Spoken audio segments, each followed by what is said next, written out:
नमस्कार। द देसी अड्डा पर आपका स्वागत है। मैं हूं राकेश तिवारी। देखिए, आज से मतदान का श्री गणेश हो चुका है। 2024 के लोकसभा चुनाव का पहले चरण का 102 सीटों पर मतदान की प्रक्रिया शुरू हो चुकी है। मतदाता अपने मत का प्रयोग कर रहे हैं। बिहार में 4 सीटों पर मतदान की प्रक्रिया जारी है। बिहार के नवादा, गया, जमुई और औरंगाबाद में मतदान की प्रक्रिया चल रही है। अब तो मतदाताओं के हाथ में है कि किनके भाग्य का फैसला वे कैसे करेंगे, किनको वोट देंगे, किनको नहीं देंगे। लेकिन जो बीती रात जिस तरह से प्रत्याशियों ने इन चारों क्षेत्रों में अपने अपने पक्ष में मेहनत किया है, उससे कई समीकरण बदल गए हैं। प्रत्याशियों और उनके समर्थकों ने मतदाताओं के घर पर भी जाकर संपर्क किया, फोन से भी संपर्क किया, व्यक्तिगत बातें हुई, जहां जो देना था, जहां जो लेना था, वो सब हुआ। प्रशासन भी मुस्तैद था। लेकिन इस बीच जो होना था वो हो गया। रात भर में ही चुनावी समीकरण बदल गया। कई क्षेत्रों में तो ऐसा माना जा रहा है कि उसमें फिजा ही बदल गई।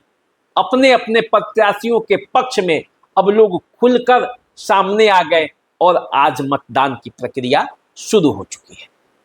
तो कैसे कैसे क्या हुआ और इन 4 क्षेत्रों में बिहार के जो मतदान जहां चल रहे हैं वहां कैसा समीकरण रहा, इस पर यदि हम बात करते हैं तो सबसे पहले बात करते हैं जमुई की, जहां पे अर्चना रविदास आरजेडी की प्रत्याशी हैं और लोजपा रामविलास के प्रत्याशी हैं अरुण भारती। अरुण भारती और अर्चना रविदास में यहां सीधा टक्कर है। ऐसा जोरदार मुकाबला है जिसकी कल्पना आपने नहीं की होगी। पिछले 2 चुनावों में चिराग पासवान बड़ी आसानी से इस क्षेत्र से जीत अपनी हासिल किए हैं, लेकिन इस बार उनके जीजा के लिए यहां मुकाबले में आना पड़ रहा है। चिराग को भी पसीना बहाना पड़ा है। प्रधानमंत्री नरेंद्र मोदी तक यहां सभा किए हैं, लेकिन उसके बावजूद भी यहां लड़ाई एक तरफा नहीं है। एनडीए के पक्ष में यदि ये कहा जाए कि पूरी तरह चुनाव बदल गया, ऐसा नहीं हुआ है। यहां लड़ाई है और लड़ाई को जोरदार बनाने में तेजस्वी यादव ने कोई कोर कसर नहीं छोड़ी है। जो अर्चना रविदास है वो कौन है? तेजस्वी के कोर टीम के मुकेश यादव की पत्नी है। मुकेश यादव यादव जाति से हैं और अर्चना रविदास रविदास समाज से हैं।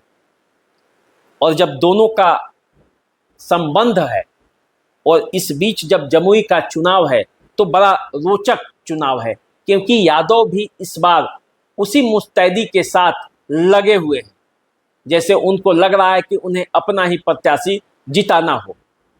तो उसमें तेजस्वी यादव की हुंकार है और तेजस्वी यादव ने बड़ी आसानी से सुमित कुमार सिंह, जो जदयू के सरकार में मंत्री हैं, जदयू बीजेपी की सरकार में, उनके भाई अजय प्रताप सिंह को अपने पाले में लाया है। लेकिन उधर से कौन है? चिराग पासवान को भी कम नहीं आंकना है, क्योंकि 2 बार सांसद रहे हैं। अशोक चौधरी, चिराग पासवान, नरेंद्र मोदी, श्रेयसी सिंह, सुमित कुमार सिंह खुद सब लगे हुए हैं जमुई पर। मोदी प्रचार करके चले गए हैं। बाकी जो यहाँ के स्थानीय लोग हैं वो चुनाव का पूरा मैनेजमेंट देख रहे हैं। अरुण भारती भले इस क्षेत्र के लिए नए हों, लेकिन चिराग पासवान तो यहाँ 2 बार चुनाव लड़ चुके हैं और दोनों बार जीत हासिल कर चुके हैं। चिराग पासवान के लिए भी ये इकलौता सीट है इस चरण में, इसलिए उनका पूरा ध्यान यहाँ पे भी होगा। अपने जीजा के लिए वे हर समीकरण को फिट करते दिखेंगे। तेजस्वी यादव के लिए तो चारों क्षेत्र है, लेकिन चिराग पासवान के लिए ये महत्वपूर्ण सीट है और इस सीट पर वे किसी तरह से जीत हासिल करना चाहेंगे, क्योंकि इससे उनकी भी प्रतिष्ठा जुड़ी हुई है। नरेंद्र मोदी से उन्होंने वादा किया है कि 5 की 5 सीट और 40 की 40 सीट वे उन्हें देंगे, क्योंकि वे नरेंद्र मोदी के हनुमान हैं। अब देखिए क्या होता है, जमुई में कांटे का मुकाबला है, लोग अपना मत दे रहे हैं, मतदाताओं में चुप्पी है, अपना वोट डालते हैं। अब देखिए चुनाव परिणाम क्या होगा, 4 जून को जब रिजल्ट आएगा तब पता चलेगा। वैसे शाम शाम तक भी कुछ संदेश सामने आएंगे, संकेत मिलेंगे, और जब संकेत मिलेंगे तो मैं आपको आकर फिर बताऊंगा कि आखिर क्या संदेश रहा, जमुई में ऐसा क्या दिखा, चुनाव का जो मतदाताओं का जो रुझान है वो किधर दिखा, वो मैं बताऊंगा। लेकिन अब बात कर लेते हैं जरा गया की, जहां सुबह से ही लोगों ने मतदान करना शुरू कर दिया है और मतदान की प्रक्रिया जारी है। लेकिन गया में भी अंत तक जो नाराज मतदाता थे जीतन राम मांझी से, उसे मनाने का प्रयास किया गया। बीजेपी की भी पूरी टीम लगी रही, क्योंकि गया उनकी परंपरागत सीट रही है, गया से वे लगातार एनडीए जीतती आ रही है। इस बार वहां किसी भी कीमत पर उन्हें जीत चाहिए था। गया मोक्ष की भूमि है, तो इसलिए यहाँ से जीत तो चाहिए ही, और इसलिए बीजेपी यहाँ पे लगी हुई है। वो जानती है कि कुमार सर्वजीत जो कि युवा हैं और काफ़ी पॉपुलर भी हैं अपने क्षेत्र में, विधानसभा क्षेत्र उनका बोध गया पड़ता है और बोध गया में वो काफ़ी पॉपुलर है, तो बोध गया में उनका काफ़ी अच्छा प्रभाव है। लेकिन जीतन राम मांझी भी राजनीति के पुराने खिलाड़ी हैं, हालांकि वो वहाँ से कभी जीते नहीं हैं। लगातार तीसरा चुनाव है ये उनका, जिसमें वो जीतते हैं, ये हारते हैं। लेकिन समीकरण और गुना गणित उन्होंने सेट किया है। रात भर में मतदाताओं की गोलबंदी हुई है, जो नाराज मतदाता हैं उसे मनाने का पूरा प्रयास हुआ है और उसमें उन्होंने कुछ सफलता भी पाई है। तो अब देखना है कि गया में क्या है, क्योंकि चुनाव केवल ऐसे नहीं लड़ा जाता है। चुनाव लड़ने की कई प्रक्रियाएं होती हैं। चुनाव लड़ने में बूथ मैनेजमेंट सबसे बड़ा अहम रोल होता है। कार्यकर्ताओं को मनाना पड़ता है, बूथों पर पोलिंग एजेंट के पास अपना कागज भी पहुंचाना पड़ता है। पोलिंग एजेंट हर बूथ पर हो ताकि वो निगरानी रख सके, वोटर को खींच के बूथों तक लाना पड़ता है। इसमें जो सफल होता है वही जीतता है, वरना वोट रहते हुए भी लोग चुनाव हार जाते हैं, क्योंकि उनका वोट ही टर्नअप होकर वोट नहीं गिरा पाता है। तो इसमें बीजेपी का संगठन है, एक बड़ा संगठन है।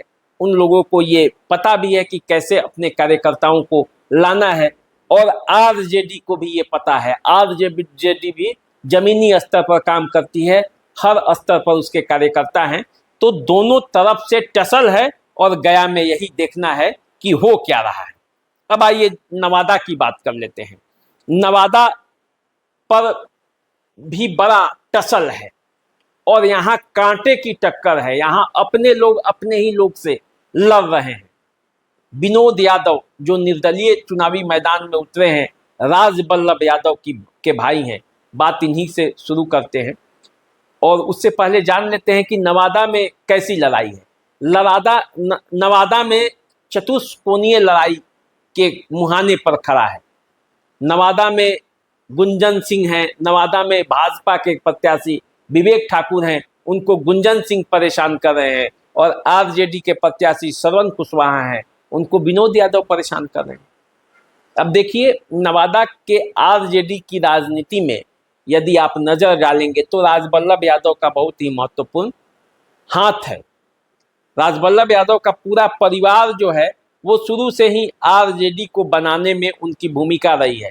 जब मुख्यमंत्री बने थे लालू प्रसाद यादव, उस समय भी कृष्णा यादव जो थे नवादा के विधायक, उन्होंने अहम भूमिका अदा की थी।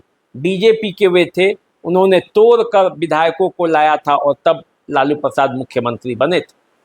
और आरजेडी के एक बहुत बड़ा वर्ग वो विनोद यादव को अपना नेता मानता है, राजबल्लभ यादव के वजह से, और वे अब बगावत करके वो मैदान में उनके भाई खड़े हैं, और बड़ी मजबूती के साथ खड़े हैं। और वे हर बूथ पर जानते हैं कि किस बूथ पे कैसे मैनेजमेंट करना है। पत्नी उनकी पिछला बार चुनाव लड़ी थी, हालांकि वे हार गई थी। इस बार जो लड़ाई है वो बड़ी जबरदस्त है। तो रात भर में भाजपा ने भी प्रयास किया है, चिराग पासवान ने भी प्रयास किया है और सब लोगों ने मिलजुल कर यहाँ से प्रयास किया है कि लड़ाई दो धुरी में हो जाए। आरजेडी अपने धुरी में चाहती थी और बीजेपी अपने धुरी में, लेकिन हुआ नहीं है। अंत तक ये लड़ाई अभी खींचेगी और बूथ पर जाते जाते क्या होगा ये भी आपको देखना है, क्योंकि यहाँ तो मतदान अब शुरू है। तो अब नवादा में यदि बात कर लेते हैं तो नवादा में विवेक ठाकुर बाहरी उम्मीदवार है और गुंजन सिंह धरती पुत्र अपने आप को बता के चुनावी मैदान में उतर चुके हैं। अब गुंजन सिंह भी भूमिहार जाति से हैं और विवेक ठाकुर भी। भूमिहार जातियों का यहाँ पे बहुलता है और इस बार कोई ऐसा दूसरा वर्ग इससे जुड़ते हुए नहीं दिख रहा है जो 2019 में जुड़ा था, बस वही है। बल्कि यूं कहे तो उसमें सेंधमारी दिख रही है। अशोक महतो जो कि जिनकी पत्नी को मुंगेर से टिकट दिया गया है, वे नवादा के रहने वाले हैं और नवादा में एक अच्छा खासा उनका पकड़ है, कुर्मी वर्ग से आते हैं, तो इसलिए वे एनडीए के वोटों में ही सेंधमारी कर रहे हैं और वो आरजेडी में लाने का प्रयास कर रहे हैं। श्रवण कुशवाहा भी कुशवाहा जाति से हैं, तो इसलिए इस बार कुर्मी और कुशवाहा वोटों को आरजेडी में ट्रांसफर होते हुए देखा जा सकता है। तो दूसरी तरफ जो यादव वोट थे वो कट के विनोद यादव के पास जाते हुए दिख रहे हैं, जो गुना गणित इसका चल रहा है। तो अब पूरा समीकरण कैसा है, पूरा समीकरण कैसा बनता है, नवादा की राजनीति कैसी होती है, मतदाताओं के मन में क्या है, वो सब अब शाम तक जब मतदान की प्रक्रिया पूरी हो जाएगी तो धीरे धीरे उसके जो संकेत आएंगे तो मैं बताऊंगा आपको। लेकिन यहाँ लड़ाई इन्हीं चारों के बीच में है। अब देखते हैं कि विवेक ठाकुर को गुंजन सिंह कितना नुकसान पहुंचाते हैं और विनोद यादव क्या चुनाव की लड़ाई में आगे टिक पाते हैं, क्योंकि उनके साथ 2 विधायक, एक विधान पार्षद भी लगे हुए हैं, वो विधायक भी आरजेडी के ही हैं। तो इसलिए जिस मजबूती से आरजेडी के वोटों पर हमला हो रहा है, उस मजबूती से एनडीए के वोटों पर हमला उधर से नहीं हो रहा है, हालांकि हमला हो रहा है। अशोक महतो और श्रवण कुशवाहा खुद एनडीए के वोटों को, जो पिछले 19 के चुनाव में आधार वोट थे, उसमें से सेंधमारी करते हुए दिख रहे हैं। तो अब ये मामला है। अब आते हैं जरा बात करते हैं औरंगाबाद की। औरंगाबाद की भी लड़ाई जबरदस्त है। सी वोटर के हिसाब से सुशील कुमार सिंह यहाँ से चुनाव हार रहे हैं, लेकिन यदि बात किया जाए इस सीट के इतिहास पर, तो इस सीट पर आज तक कोई राजपूत कैंडिडेट नहीं हारा। यहाँ जब जीता है तो राजपूत ही जीता है, चाहे वो पार्टी जो हो। तो इस लिहाज से सुशील कुमार सिंह की दावेदारी मजबूत बनती है, क्योंकि एक तो एनडीए का सहारा है, दूसरा राजपूत मतों में गोलबंदी हो रही है। रात भर में सब सेट भी हुआ है, क्योंकि यहाँ सुशील कुमार सिंह से नाराजगी थी लोगों में, इसीलिए लोग चुप भी थे। अब चुप वोटर क्या करेंगे, चुपचाप कमल छाप या चुपचाप लालटेन छाप, ये देखने वाली बात है। लेकिन अभय कुशवाहा यहाँ मजबूती से टिके हुए हैं, लड़ाई में डटे हुए हैं। आरजेडी के जो कैंडिडेट अभय कुशवाहा है, उन्हें जदयू से लाया गया था और अंतिम समय में उन्हें जदयू से उन्हें लाया गया था और लाकर उन्हें टिकट दिया गया था। लालू ने पहले चरण में जो प्रयोग किए थे, चारों टिकट अपने प्रत्याशियों को दिए थे और इसमें 2 प्रयोग किया था, एक नवादा और एक औरंगाबाद। दोनों जगह कुशवाहा उम्मीदवार उतारे थे और अब देखना है कि औरंगाबाद में लालू यादव का यह प्रयोग कितना सफल रहता है। पिछले बार यहाँ उपेंद्र प्रसाद चुनावी मैदान में थे, हम पार्टी के टिकट पे वे थे। इस बार अब फिर वे उपेंद्र प्रसाद जो हैं वो आरजेडी के तरफ से नहीं गए हैं, वो एनडीए के तरफ से चुनावी मैदान में सपोर्ट कर रहे हैं। तो ऐसे देखा जाए तो सुशील कुमार सिंह का राजनीति जो है, जो पिछले 3 बार से यहाँ के सांसद रहे हैं, उनकी क्या होती है, उसकी परिणति क्या होती है, मतदाता जो वोट डाल रहे हैं वो कैसे और किन मुद्दों पर डाल रहे हैं, मोदी जी का लहर चल रहा है या नहीं चल रहा है, ये आपको शाम तक पता चलेगा, एक स्पष्ट संकेत आएगा। लेकिन वहाँ जो औरंगाबाद की लड़ाई है, दो लोगों के बीच सीधा सीधा है। आरजेडी से अभय कुशवाहा चुनावी मैदान में है और सुशील सिंह बीजेपी से। इन दोनों के बीच वहाँ सीधा मुकाबला है और प्रत्याशियों को वोटर अपना मत दे रहे हैं। तो चलिए, आप हमारे साथ बने रहिए और भी जैसे जैसे खबर होगा मैं आपको बताऊंगा।